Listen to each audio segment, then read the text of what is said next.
ராமச்சந்திரன், தம்பி ஸ்ரீதர், பேராசிரியர் தமிழ்குமரன், கோகா செந்தமிழ் வளவன், வழக்குரைஞர் கதிர்பாண்டியன், வேளச்சேரி மோனீஸ்வரன் ஆகிய தம்பிகளே, வருகை தந்து விடைபெற்று சென்றிருக்கிற உயர்கல்வித்துறை அமைச்சர் மாண்புமிகு முனைவர் கோவி செழியன் அவர்களே, உணர்ச்சிகரமாக உரையாற்றி நம் உள்ளத்தில் கிளர்ச்சியை ஏற்படுத்தியிருக்கிற திரைப்பட பாடலாசிரியர் கவிஞர் சினேகன் அவர்களே, நமது சட்டமன்ற உறுப்பினர் தம்பி SS பாலாஜி அவர்களே, திராவிட முன்னேற்ற கழகத்தின் மாணவரணி மாநில செயலாளர் அன்பு இளவல் ராஜீவ்காந்தி அவர்களே, திராவிடர் கழகத்தின் துணை பொதுச் செயலாளர் தம்பி பிரின்ஸ் NRS பெரியார் அவர்களே, இந்திய மாணவர் சங்கத்தின் மாநில செயலாளர் அரவிந்தசாமி அவர்களே, அனைத்து இந்திய மாணவர் பெருமன்றத்தின் மாநில பொறுப்பாளர் இப்ராஹிம் அவர்களே, தமிழ்நாடு மாணவர் காங்கிரசின் மாநில தலைவர் மா சின்னத்தம்பி அவர்களே, திராவிடர் கழகத்தின் மாணவரணி மாநில செயலாளர் செந்தூர் பாண்டி அவர்களே, மறுமலர்ச்சி திராவிட முன்னேற்ற கழகத்தின் மாணவரணி சார்பில் இங்கே உரையாற்றிய ரில்வான் கான் அவர்களே, சமூக நீதி மாணவர் முஸ்லிம் மாணவர் பேரவையின் மாநில தலைவர் திருச்சி அன்சார் அலி அவர்களே, மாணவர் இந்தியா அமைப்பின் மாநில தலைவர் முகமது ஃபைசல் அவர்களே, திராவிட மாணவர் பேரவையின் மாநில செயலாளர் சார்பிலே வருகை தந்து உரையாற்றிய அருள் ஜோதி பாபு அவர்களே, மற்றும்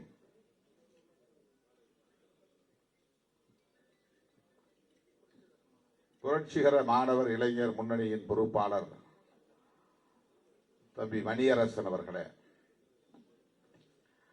பள்ளி கல்லூரி மாநில மாவட்ட ஒருங்கிணைப்பாளர்களே,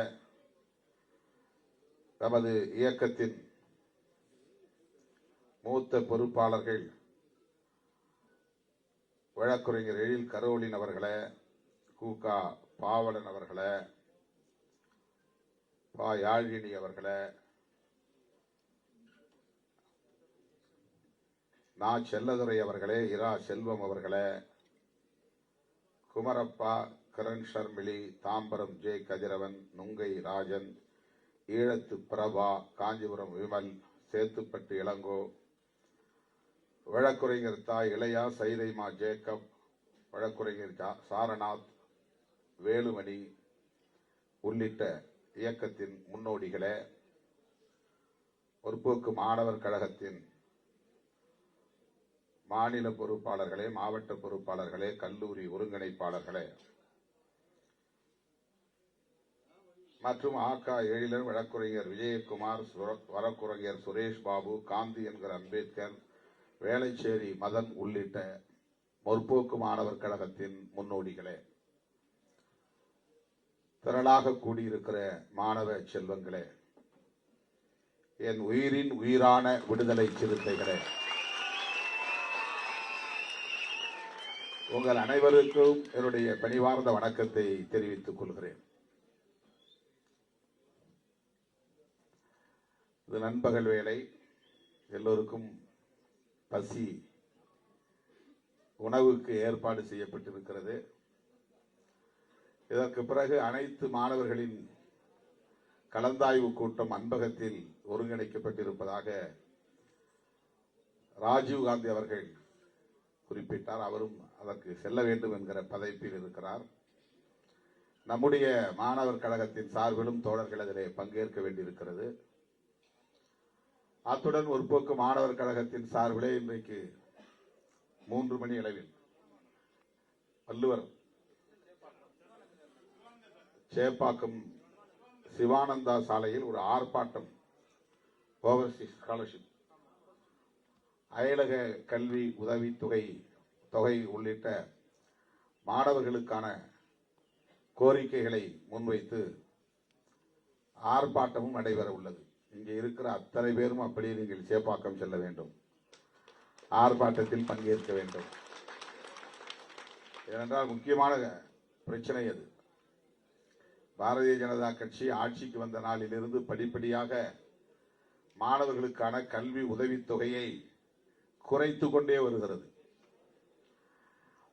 கடந்த முறை, அதாவது 2019 2024 அந்த காலகட்டத்தில் நானும் தோழர் ரவிக்குமார் அவர்களும் நாடாளுமன்ற உறுப்பினர் என்கிற முறையில் இது தொடர்பாக ஒன்றிய அரசின் அமைச்சர்களை சந்தித்து, கல்வித்துறை அமைச்சர், நிதித்துறை அமைச்சர் ஆகியோரை சந்தித்து சிறுபான்மை சமூகத்தை சார்ந்த மாணவர்களுக்கு, பட்டியல் சமூகம் மற்றும் பழங்குடி சமூகத்தை சார்ந்த மாணவர்களுக்கு, இதர பிற்படுத்தப்பட்ட சமூகங்களை சார்ந்த மாணவர்களுக்கு போஸ்ட் மெட்ரிக் ஸ்காலர்ஷிப் படிப்படியாக குறைக்கப்பட்டு வருகிறது.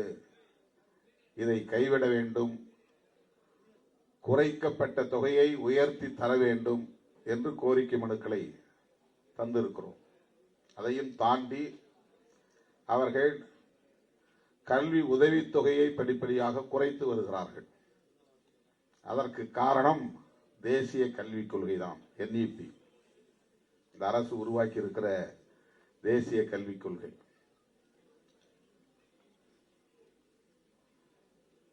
மாணவர்களை படிப்பில் இருந்து பாதியிலேயே வெளியேற்ற வேண்டும் என்பது அவர்களின் மறைமுக செயல் திட்டமாக இருக்கிறது. 5ஆம் வகுப்பிலே பொதுத் தேர்வு, 8ஆம் வகுப்பிலே பொதுத் தேர்வு, 10ஆம் வகுப்பிலே பொதுத் தேர்வு, 11ஆம் வகுப்பிலே பொதுத் தேர்வு, 12ஆம் வகுப்பிலே பொதுத் தேர்வு, பிறகு கல்லூரியில் சேருவதற்கும் நுழைவுத் தேர்வு. நீட்டே இப்போது சாதாரணமான BA, BSc போன்ற படிப்புகளுக்கும் பொதுத் தேர்வாக, நுழைவுத் தேர்வாக வர இருக்கிறது. எல்லா நிலைகளிலும் இப்படி நுழைவுத் தேர்வு, பொதுத் தேர்வை வைத்து வடிகட்டுகிற முறையை அவர்கள் திணித்திருக்கிறார்கள். அதிலே ஒன்றுதான் இந்த கல்வி உதவித்தொகையை நிறுத்துகிற முயற்சியும். இதெல்லாம் அவர்கள் துணிச்சலாக வெளிப்படையாகவே செய்கிறார்கள். அயலக கல்வி உதவித்தொகை, அதாவது வெளிநாடுகளில் படிக்கிற மாணவர்களுக்கு ஆண்டுக்கு இவ்வளவு கல்வி உதவித்தொகையை வழங்க வேண்டும், இத்தனை மாணவர்களுக்கு வழங்க வேண்டும் என்கிற நடைமுறை இருந்து வருகிறது. அதிலே இஸ்லாமிய மாணவர்கள், கிறிஸ்தவ மாணவர்கள், சிறுபான்மை சமூகத்தை சார்ந்த மாணவர்கள், ஏராளமானவர்கள் வெளிநாடுகளுக்கு செல்லுகிறார்கள்.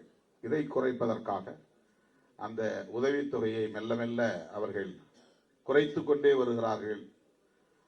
வெளிநாடு செல்லுகிற மாணவர்களின் எண்ணிக்கையை குறைப்பதற்காக. எனவே இந்த கோரிக்கைகளை எல்லாம் மையப்படுத்தி இன்றைக்கு முற்போக்கு மாணவர் கழகத்தின் சார்பில் ஆர்ப்பாட்டம் ஒருங்கிணைக்கப்பட்டிருக்கிறது. இது முடிந்தவுடனே நீங்கள் வெளியேறிவிடக்கூடாது, கலைந்து விடக்கூடாது. கட்டாயம் அந்த ஆர்ப்பாட்டத்திலே பங்கேற்க வேண்டும் என்று முதலில் அழைப்பு விடுக்கிறேன்.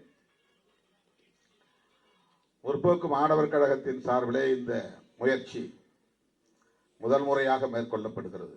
ஆகஸ்ட் மாதம் முழுவதும் தமிழர் எழுச்சி மாதம் என்று அறிவித்து 31 நாட்களும் ஆங்காங்கே நிகழ்ச்சிகளை ஒருங்கிணைப்பது என்கிற முயற்சி. அதற்காக முற்போக்கு மாணவர் கழகத்தின் முன்னணி தலைவர்கள் தயா நெப்போலியன், செஞ்சுடர் சிவக்குமார் உள்ளிட்ட அனைவரையும் நான் நெஞ்சார பாராட்டுகிறேன், வாழ்த்துகிறேன். நாம் கடந்த 10-15 ஆண்டுகளாகவே இந்த பிறந்த நாள் விழாவை கருத்தியல் சார்ந்த நிகழ்வுகளாக ஆண்டுக்கு ஒரு கருப்பொருளை முன்வைத்து நடத்தி வருகிறோம். கடந்த ஆண்டு சமூக நீதி சமூகங்களின் ஒற்றுமை என்கிற கருப்பொருளை முன்வைத்தோம். சமூக நீதி சமூகங்கள் என்றால் ரிசர்வ்டு கேட்டகரிஸ், யார் யாரெல்லாம் இடஒதுக்கீடு பெறுகிறார்களோ அவர்கள் எல்லோரையும் ஒரே சொல்லில் SC, ST, OBC, மைனாரிட்டிஸ் என்று அழைப்பதற்கு பதிலாக, அல்லது இடஒதுக்கீட்டு சமூகங்கள் என்று சொல்வதற்கு பதிலாக சமூக நீதி சமூகங்கள் என்று நாம் அடையாளப்படுத்தி இவர்களின் ஒற்றுமை தேசிய அளவிலே தேவைப்படுகிறது என்பதை கருப்பொருளாக மையப்படுத்தி மண்டல வாரியாக கூட்டங்களை நடத்தினோம். பிறந்த நாள் விழாவின் கருப்பொருளாகவும் அதை முன்வைத்து தமிழகம் தழுவிய அளவில் நம்முடைய தோழமை கட்சி தலைவர்களை எல்லாம் ஒருங்கிணைத்து ஒரு ஆண்டு முழுவதும் அதை வெற்றிகரமாக நடத்தியிருக்கிறோம். அதற்கு முன்பு நாடுதோறும் பனை கன்றுகளை, பனை விதைகளை ஊன்றுவோம், அதுவே ஒரு செயல் திட்டமாக கருப்பொருளாக அறிவித்தோம். ஊர் ஊராக சென்று ஏரிக்கரைகளிலும் குளத்துக்கரைகளிலும் பொது புறம்போக்கு இடங்களிலும் பனை விதைகளை ஊன்றுகிற நடவடிக்கையை பெரிய அளவிலே மேற்கொண்டோம். லட்சக்கணக்கான விதைகளை ஊன்றினோம். இந்த மண்ணை பாதுகாக்க, பசுமையை பாதுகாக்க, நிலத்தடி நீரை பாதுகாக்க அந்த கருப்பொருளை முன்னெடுத்தோம். அண்மையில்தான் வாட்ஸ்அப்பில் தம்பி பூவழியன் ஒரு செய்தியை அனுப்பினார். 2016 மதச்சார்பின்மை என்பதையே ஒரு கருப்பொருளாக நாம் முன்வைத்து அந்த ஆண்டு முழுவதும் அந்த நிகழ்ச்சியை நடத்தியிருக்கிறோம் என்பதை தமிழ்மண் இதழின் தலையங்கத்திலே பதிவாகி இருக்கிறது. இந்த ஆண்டும் நாம் மீண்டும் மதச்சார்பின்மையை காப்போம் என்கிற பொருளை பிறந்த நாளின் கருப்பொருளாக முன்னெடுத்திருக்கிறோம். வெறுமென பிறந்த நாள் கொண்டாட்டம், ஆடை போர்த்துதல், மாலை சூட்டுதல், பரிசு பொருள்களை தலைவருக்கு தந்து படம் எடுத்துக் கொள்ளுதல் என்று இல்லாமல் அரசியல் சார்ந்த நடவடிக்கைகளாக, கருத்தியல் சார்ந்த நடவடிக்கைகளாக இதை கையாள வேண்டும் என்கிற அடிப்படையிலே நாம் வழிகாட்டி வருகிறோம். அதனை இன்றைக்கு முற்போக்கு மாணவர் கழகமும் கையில் எடுத்திருப்பது மகிழ்ச்சி அளிக்கிறது. கட்சி சார்பிலே மட்டும் நடத்தப்பட்டு வந்ததை முற்போக்கு மாணவர் கழகம் ஒருபடி மேலே போய் ஆகஸ்ட் 17 மட்டுமல்ல, இந்த மாதம் முழுவதையும் நாங்கள் தமிழர் எழுச்சி மாதமாகவே கடைபிடிப்போம். இந்த ஆண்டு மதச்சார்பின்மை காப்போம் என்பதையே கருப்பொருளாக முன்னெடுப்போம் என்று முன்வந்திருப்பது பாராட்டுதலுக்குரியது. இங்கே அமர்ந்திருக்கிற, மேடையில் அமர்ந்திருக்கிற தலைவர்கள், எதிரே அமர்ந்திருக்கிற நீங்கள் அடுத்த தலைமுறைகளுக்கான தலைவர்கள். நீங்கள் தான் அடுத்த தலைமுறைகளை வழிநடத்தப் போகிறவர்கள். நாளைய தமிழகத்தின் தலைவர்கள். இப்போ ஒவ்வொரு மாணவர் அமைப்பின் தலைவர்கள் அவங்க மேடையில் பேசினார்கள். இவர்கள் எல்லாம் வளர்ந்து அந்த இயக்கத்தில் முன்னணி தலைவர்களாக உருப்பெறுவார்கள், பரிணாமம் பெறுவார்கள். இவர்கள்தான் நாளைய தமிழகத்தை வழிநடத்தக்கூடிய ஆளுமைகளாகவும் வளரப்போகிறவர்கள். எதிரே அமர்ந்திருக்கிற நீங்களும் தான் இந்த களத்திலே முன்னோடிகளாக நிற்கப் போகிறவர்கள். இங்கே பேசிய தோழர்கள், குறிப்பாக மாணவ செல்வங்கள் 1-2 பேர் பேசினார்கள். கட்டுரை போட்டி, கவிதை போட்டி, பேச்சு போட்டி ஆகியவற்றிலே வெற்றி பெற்ற தோழர்களில் ஒவ்வொரு தோழர் என்கிற முறையிலே 3 பேரை பேச வைக்க வேண்டும் என்று நான் கேட்டுக்கொண்டேன். பேச்சு போட்டியிலும் கட்டுரை போட்டியிலும் முதல் பரிசு பெற்ற சதீஷ் இங்கே பேசினார். கவிதை போட்டியில் வெற்றி பெற்ற தோழர்கள் அஜித்தும் அந்த ரம்யா மாணவியும் பேசினார்கள். அதற்கு முன்னதாக 3-4 மாணவர்கள் பேசினார்கள், சட்டக்கல்லூரி மாணவர்கள். உள்ளபடியே நான் மெய் மறந்து அந்த மாணவர்களின் பேச்சை கேட்டேன். சுருக்கமாகத்தான் அவர்கள் பேசினார்கள். இன்னும் பேச மாட்டார்களா என்று எனக்கு தோன்றியது. அந்த அளவுக்கு அவருடைய சிந்தனைகளில் ஒரு தெளிவு இருக்கிறது, ஒரு கிளாரிட்டி இருக்கிறது. நாம் எதை பேசுகிறோம், எந்த பொருளில் பேசுகிறோம், எந்த களத்தில் நிற்கிறோம், எதற்காக நாம் இந்த அரசியல் நடவடிக்கைகளில் ஈடுபடுகிறோம் என்பதை புரிந்து தெளிந்து ஆழ்ந்து உரையாற்றினார்கள். உங்களை பார்க்கிற போது அடுத்த தலைமுறைக்கு நல்ல தலைவர்கள் உருவாக போகிறார்கள் என்கிற நம்பிக்கை எனக்கு இந்த மேடையில் உருவாகி இருக்கிறது. நான் அடிக்கடி யோசிச்சு கவலைப்படுவேன். சமூக ஊடகங்களில் சாதியவாத சக்திகளும் மதவாத சக்திகளும் எப்படி கருத்துக்களை திரிக்கிறார்கள், பரப்புகிறார்கள், அவதூறு செய்கிறார்கள் என்பதை எண்ணி கவலைப்படுவேன். இப்போதைக்கு நிறைய தலைவர்கள் களத்திலே நிற்பவர்கள் திராவிடம் என்று சொல்லக்கூடாது, தலித் என்று சொல்லக்கூடாது, பெரியார் யார் தமிழர்களுக்கு தலைமை தாங்க, அவரை ஏன் உச்சரிக்க வேண்டும், இதுவெல்லாம் எண்ணி பார்க்கிற போது பெரும் கவலையாக இருக்கிறது. எப்படி அடுத்த தலைமுறையினரை, இளைய தலைமுறையினரை இவர்கள் மடைமாற்றம் செய்கிறார்கள், தவறாக வழிநடத்துகிறார்கள் என்று நான் கவலைப்படுவதுண்டு. ஆனால் அந்த திரிபுவாத கருத்துக்களை எல்லாம் ஒரு பொருட்டாக மதிக்காமல் நல்ல சிந்தனையாளர்களாக நீங்கள் வளர்கிறீர்கள் என்பதை இங்கே உங்கள் உரை உறுதிப்படுத்தியது. அந்த திரிபுவாத கருத்துக்கள் உங்களை தீண்டவில்லை, உங்கள் மீது எந்த தாக்கத்தையும் ஏற்படுத்தவில்லை என்பதை நீங்கள் ஆற்றிய உரையிலிருந்து என்னால் உணர முடிந்தது. அதுதான் அந்த நம்பிக்கை.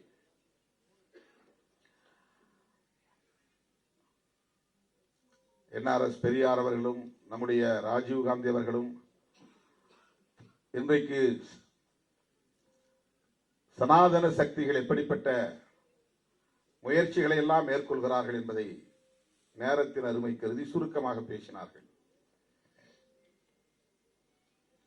சங்கிகளே குண்டு வைத்துவிட்டு இஸ்லாமியர்கள் மீது பழி போட்டு நாட்டின் அமைதியை சீர்குலைக்க முயற்சித்தார்கள் என்பதற்கு சான்றுதான் அந்த மலேகான் குண்டுவெடிப்பு வழக்கு.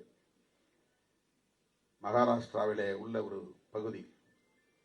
ஆனால் இன்றைக்கு அவர்கள் 7 பேருமே விடுதலை செய்யப்பட்டு விட்டார்கள். நீதித்துறையை எப்படி அவர்கள் பயன்படுத்துகிறார்கள் என்பதற்கு இது ஒரு சான்று. IIT தொடர்பாக ராஜீவ்காந்தி அவர்கள் பேசியது, இந்திய ஒன்றிய அரசு, பாஜக பாசிச அரசு குருகுல கல்வி படிக்கிறவர்களுக்கு ஜி தேர்வு எழுத வேண்டிய தேவையில்லை, நேரடியாகவே IIT சேர்ந்து கொள்ள முடியும் என்கிற ஒரு திட்டத்தை அதிகாரபூர்வமாக அறிவித்திருக்கிறார்கள் என்பதை எடுத்து சொன்னார். மாணவர்கள் இதையெல்லாம் உற்று கவனிக்க வேண்டும், உள்வாங்கிக் கொள்ள வேண்டும். ஏதோ வந்தோம் போனோம், சிலபஸ் படித்தோம், ஜஸ்ட் பாஸ் பண்ணோம், நம்ம வேலை முடிச்சு டிகிரி வாங்கணும்னு இருக்கக்கூடாது. புரட்சியாளர் அம்பேத்கர் அவர்கள் சிலபஸுக்குள்ள மட்டுமே முடங்கி இருந்தால் இப்படி ஒரு மாமனிதராக அவரால் உருவெடுத்திருக்க முடியுமா என்பதை எண்ணி பார்க்க வேண்டும். அவர் எழுதிய எழுத்துக்களையும் பேச்சுக்களையும் ஆய்வு செய்து இன்றைக்கு நூற்றுக்கணக்கான ஆயிரக்கணக்கான மாணவர்கள் டாக்டரேட் பெற்று வருகிறார்கள். உலகமே அவருடைய அறிவாற்றலை கண்டு வியந்து போற்றுகிறது, வணங்குகிறது.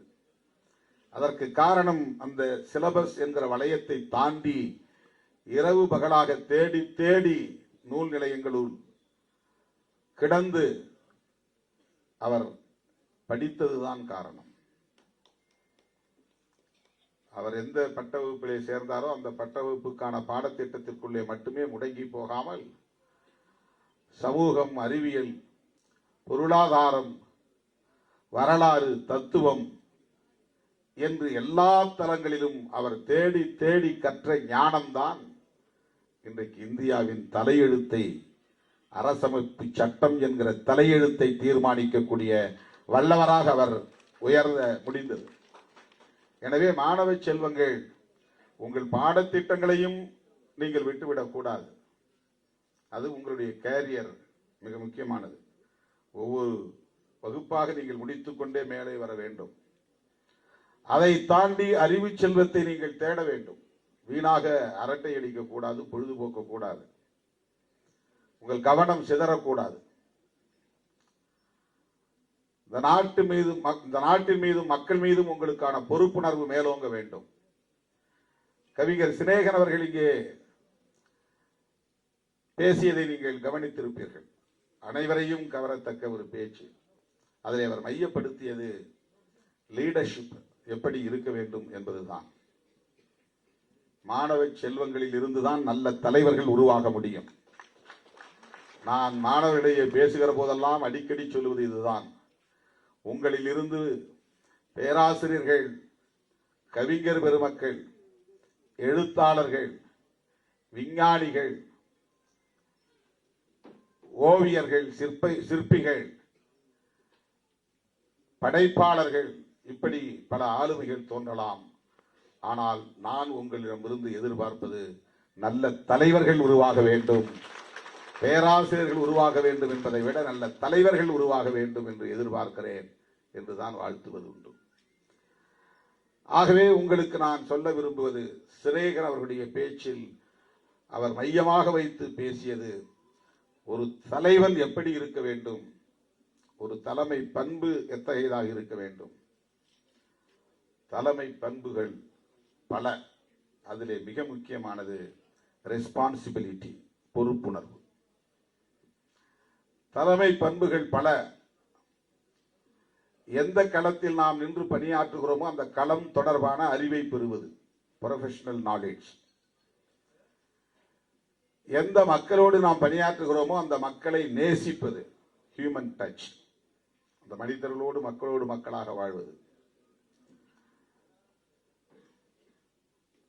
எந்த மக்களுக்காக நாம் பாடுபடுகிறோமோ அல்லது பிரச்சனைகளுக்காக போராடுகிறோமோ அது தொடர்பான தெளிவான முடிவை எடுப்பது, டிசிஷன் மேக்கிங்.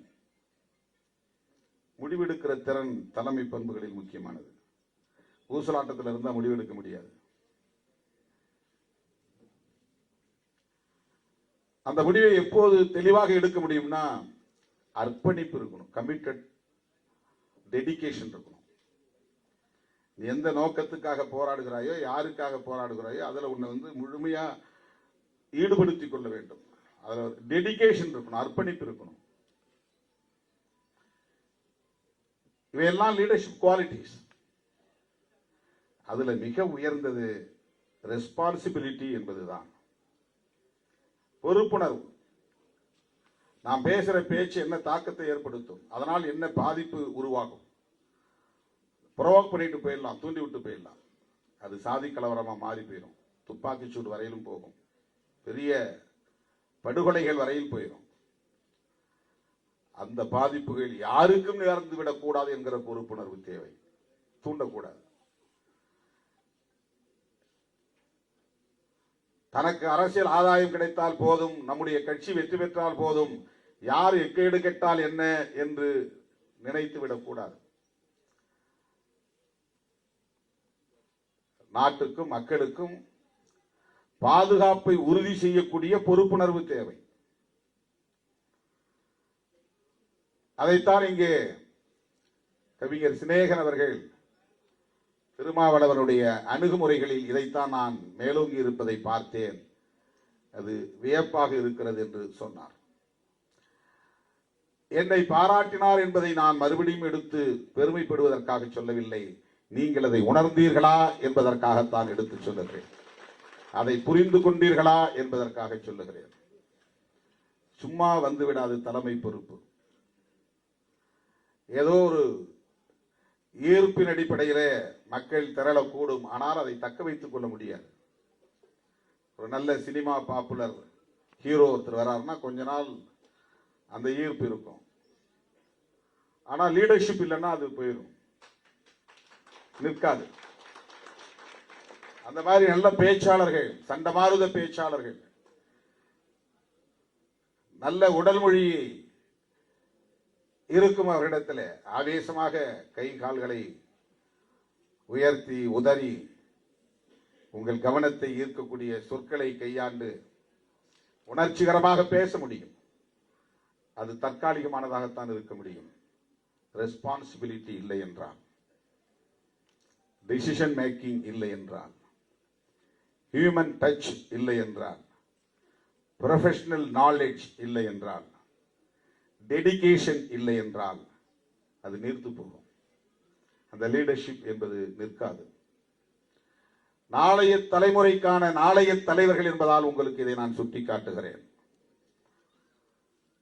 நாம் பேசும் ஒவ்வொரு சொல்லும், நாம் எழுதும் ஒவ்வொரு எழுத்தும் பொறுப்புணர்வு மிக்கதாக இருக்க வேண்டும். அது நாட்டு மக்களுக்கும் எளிய மக்களுக்கும், குறிப்பாக விளிம்பு நிலை சிறுபான்மை சமூகத்தினருக்கும் பாதுகாப்பை உறுதிப்படுத்துவதாக இருக்க வேண்டும். அவர்களையும் அமைப்பாக்கக்கூடியதாக இருக்க வேண்டும். எனவே மதச்சார்பின்மை காப்போம் என்பது ஒரு மகத்தான அரசியல். இன்றைக்கு இந்திய அரசியல் இரண்டாக இருக்கிறது. ஒன்று மதச்சார்பின்மைக்கு ஆதரவு அணி, இன்னொன்று மதச்சார்பின்மைக்கு எதிரான அணி. பாஜக தலைமையிலான சங்க பரிவாரங்கள், அவற்றின் கூட்டணி கட்சிகள் மதச்சார்பின்மை கூடாது என்று எதிர்த்து நிற்கிற அணியினர். இதுதான் அரசியல் புரிதல். வெறும் தேர்தலுக்காக மட்டுமே கூட்டு சேருகிறார்கள் என்று நீங்கள் நினைத்து விடக்கூடாது. பாஜகவோடு வைத்துக் கொள்கிற எலக்டோரல் அலையன்ஸ் என்பது அவர்களின் ஐடியாலஜி, கருத்தியல் சார்ந்த அணியாகவும் மாறுகிறது என்பதுதான். அதிமுக பாஜகவோடு கூட்டணி சேர்வது சட்டமன்ற தேர்தலுக்கானது என்று மட்டும் முடிவுக்கு வந்துவிடக்கூடாது. பாஜக முன்வைக்கக்கூடிய கருத்தியலுக்கும் அவர்கள் துணை போகிறார்கள். பாஜக இங்கே தோழர்கள் சொன்னதை போல அரசமைப்பு சட்டத்தில் சொல்லப்பட்டிருக்கிற செக்குலரிசம் என்கிற மதசார்பின்மை கோட்பாட்டுக்கு எதிரான நகர்வுகளைத்தான் ஒவ்வொரு களத்திலும் முன்னெடுக்கிறார்கள். அவங்க மூவ் பண்ற ஒவ்வொன்றும் செக்குலர் இங்க கூடாதுங்கிறது தான். செக்குலரிசம் இங்கே கூடாது என்பதுதான். கான்ஸ்டிடியூஷன் அதுதான் இன்றைக்கு அவர்களுக்கு மிகப்பெரிய நெருடலாக இருக்கிறது, நெருக்கடியாக இருக்கிறது, உறுத்தலாக இருக்கிறது, சிக்கலாக இருக்கிறது. வெளிப்படையாக கான்ஸ்டிடியூஷனை எதிர்க்க முடியவில்லை, வெளிப்படையாக அம்பேத்கரை விமர்சிக்க முடியவில்லை. ஆனால் மறைமுகமாக என்னவெல்லாம் செய்ய முடியுமோ அனைத்தையும் செய்து அரசமைப்பு சட்டத்தை நீர்த்து போக செய்கிறார்கள். ஏன் என்றால் இந்த சட்டம் செக்யூலரிசத்தை முன்மொழிகிறது, ஏற்றுக்கொண்டது. இதை திருத்தத்தின் மூலம் மேலும் உறுதிப்படுத்திய இயக்கம் காங்கிரஸ். இந்திரா காந்தி அம்மையார் சோசலிஸ்ட் செக்யூலர் ரெண்டு வார்த்தையை இன்செர்ட் பண்றாங்க 1976ல. இதை தகர்க்க வேண்டும் என்பதுதான் அவர்களின் நோக்கம். எனவே காங்கிரஸ் தலைமையிலே மதச்சார்பின்மைக்கு ஆதரவான அணி இந்தியா முழுக்க இயங்குகிறது. பிஜேபி தலைமையிலே மதச்சார்பின்மைக்கு எதிரான அணி இந்தியா முழுவதும் இயங்குகிறது. இந்த அரசியலை இப்படித்தான் நாம் கூர்மைப்படுத்த வேண்டும். யார் மதச்சார்பின்மைக்கு ஆதரவானவர்கள், அவர்கள் அனைவரையும், அனைத்து ஜனநாயக சக்திகளையும் நாம் அணிதிரட்ட வேண்டும். மதச்சார்பின்மை தான் இங்கே அரசியலின் கருப்பொருளாக இருக்கிறது, அடிப்படை கோட்பாடாக இருக்கிறது. அதை பாதுகாப்பதா அல்லது தகர்ப்பதா என்பதுதான் இங்கே நடக்கிற யுத்தம். இந்த யுத்தத்தில் நாம் எந்த பக்கம் இருக்கிறோம் என்கிற தெளிவு நமக்கு தேவை. அதை உணர்த்துவதற்காகத்தான் இந்த ஆண்டுக்கான கருப்பொருள் பேரணியிலே பல லட்சம் பேரை திரட்டி நாம் நடத்திய மதச்சார்பின்மை காப்போம் பெருந்திரள் பேரணி. அதுவே தொடர்ந்து தமிழர் எழுச்சி நாளின் கருப்பொருளாக இங்கே நாம் முன்வைத்திருக்கிறோம். அதனை நீங்கள் மேலும் வலுப்படுத்தக்கூடிய வகையில் ஆகஸ்ட் மாதம் தமிழர் எழுச்சி மாதம் மதச்சார்பின்மை காப்போம் என்கிற கருப்பொருளை மையமாக வைத்து கொண்டாடப்படும் என்று அறிவித்திருப்பதை நான் வரவேற்று பாராட்டி வாழ்த்தி அனைவருக்கும் நன்றி கூறி முடிக்கிறேன். நன்றி, வணக்கம். நம்முடைய மோனிஷ் அந்த கேக்கு எடுத்துருவாங்க, மாலை எடுத்துருவாங்க. இங்க விடாதீங்க எல்லாத்தையும், இந்த பக்கம் தள்ளுங்க, எல்லாரும் இந்த கூப்பிடுங்க, இந்த பக்கம் எல்லாத்தையும். மோனிஷ் போய் கொடுங்க.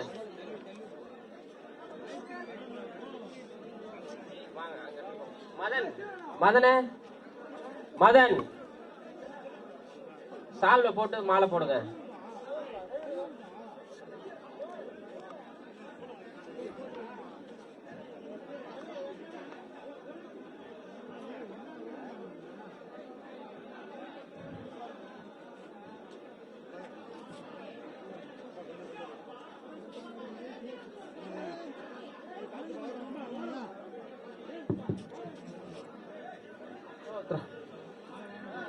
தயவு செய்து தலைவருக்கு பிறந்தநாள் கேட்க விட்டுறாங்க.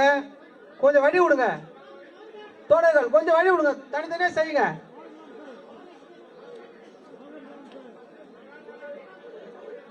எதிர்க்க எலக்ட்ரானிக் மிஷின் இருக்குது, தள்ளி அந்த பக்கம் விட்டுற போறீங்க. தயவு செய்து வழி விடுங்க தோழர், கொஞ்சம் வழி விடுங்க தோழர். நம்ம மாணவர் அமைப்பு நம்ம ஒருங்கிணைத்து இப்பதான் தலைவர் சொன்னாரு டிசிப்ளினா இருக்கணும்னாரு. தயவு செய்து கொஞ்சம் விட்டு கொடுங்க.